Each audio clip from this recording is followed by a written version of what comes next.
Foreignpolicy.com has a heartbreaking article out about the devastation in Yemen and the terrible toll that it's taking on civilians over there. So for those of you who don't know, there's currently what I would call a proxy war going on there. It's in the broader Sunni-Shia fight, and in this case, it's Saudi Arabia bombing the living shit out of Yemen, and specifically, they're targeting Shias in Yemen. So their main enemy is the Shia militant group, the Houthis, who are allegedly backed by Iran. Everybody kind of runs with it and talks about it. I've mentioned it on the show before, but then I had to stop and think and realize that there's really no evidence that the Houthis are being funded by Iran. It certainly may be the case, and it makes sense ideologically that they would link up, but I just don't know for sure if that is the case, so I'd put an asterisk next to that. But either way, Saudi Arabia is going after the Houthis, but they're not being very targeted in their strikes, and they're getting a lot of civilians. So foreignpolicy.com reports on this. They say, hundreds have been killed in such strikes while asleep in their homes when going about their daily activities or in the very places where they had sought refuge from the conflict. Prior to the conflict, more than half of Yemen's population was in need of some humanitarian assistance. That number has now increased to more than 80%, while a coalition-imposed blockade on commercial imports remains in place in much of the country. So that's incredible. To think that 50% of people there needed assistance before the fighting, and now after the fighting, it's 80% of the country desperately needs help. But we still have economic sanctions on them. Now, I understand that the idea in theory is you have to make sure that, all this food and all this medicine and whatnot doesn't get stolen by Houthi rebels or isn't caught by bad people or whatever. To be clear, Al-Qaeda is also active in Yemen, and the Houthis are active in Yemen. So they're saying, hey, we don't want those people to get it. But the reality is you're really hurting 80% of the population. So overwhelming majority of civilians are being crushed, not just because they're in the middle of fighting, but also because there's sanctions, which is keeping humanitarian aid out of there. And other humanitarian aid organizations are like, dude, we want to help, but we can't even really get in there. The fighting is too crazy, and there's all these sanctions, and we don't even know how we can adequately help. So they even go on to speculate how people are going to die of famine. And they say, most likely, women and children. See, it's stuff like this that drives me crazy. Now, don't get me wrong. The media is right to, go crazy about ISIS and talk about how terrible they are and cover that in detail. But, this is totally neglected. What else is totally neglected? South Sudan, the Congo. These are all places, even Syria to a certain extent. It's certainly neglected more. The civil war within Syria is certainly neglected more than the broader point of ISIS in not only Syria, but in Iraq as well. So we're very selective in what we choose to focus on and what we get outraged over, when if you look at this case, not only is it bad, but also we have a hand in making it bad. So what do I mean by that? Well, let me explain further. Here's where we come in. Quote, the United States, meanwhile, has provided the weapons that have made many of these killings possible. Okay, so just how bad is it? They continue.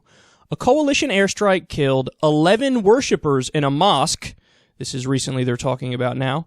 There, two bewildered survivors and families of the victims asked why they had been targeted. One of the two bombs dropped on the mosque failed to explode and was still mostly intact when I visited the site. It was a U.S.-manufactured Mk-82 general-purpose bomb fitted with a fusing system, also of U.S. manufacture. So let me put that in perspective for you. Saudi Arabia is taking the weapons that we gave them, and they're attacking Yemeni civilians. Now, again, they say primarily we're focused on the Houthis, but even if that's the case, they're not targeted in any way, shape, or form. They're really not treating this in a serious way where they're trying to avoid civilian casualties. They bombed a Shia mosque.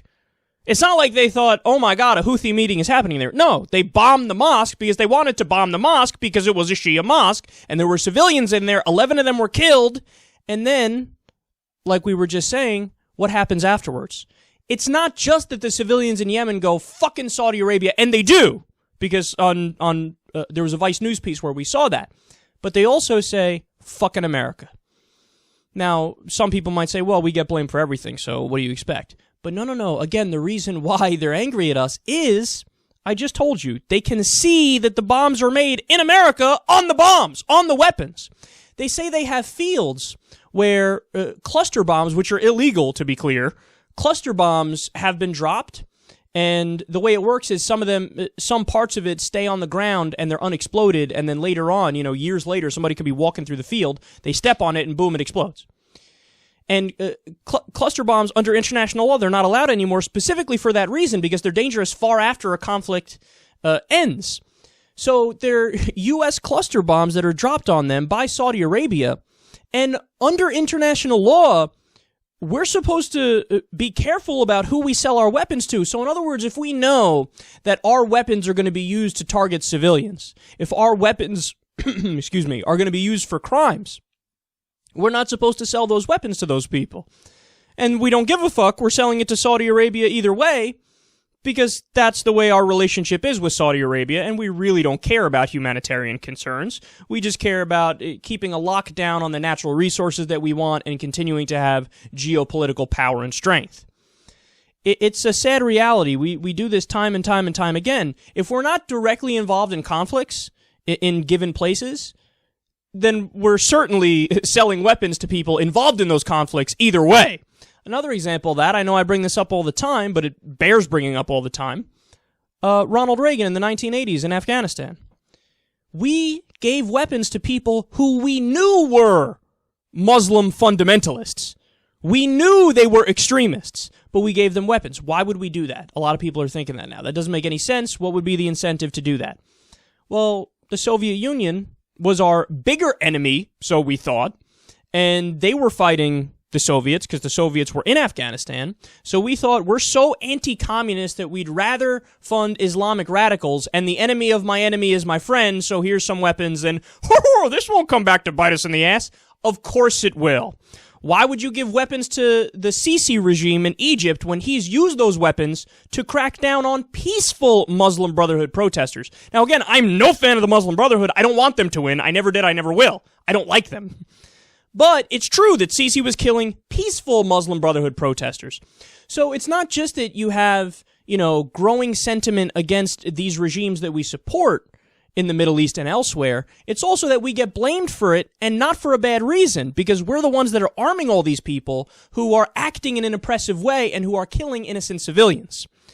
So you guys know my take on foreign policy. It's very straightforward. My idea is we should only use American force to protect against imminent attack. I get it if there's some sort of genocide or something and the international community goes in and stops it together.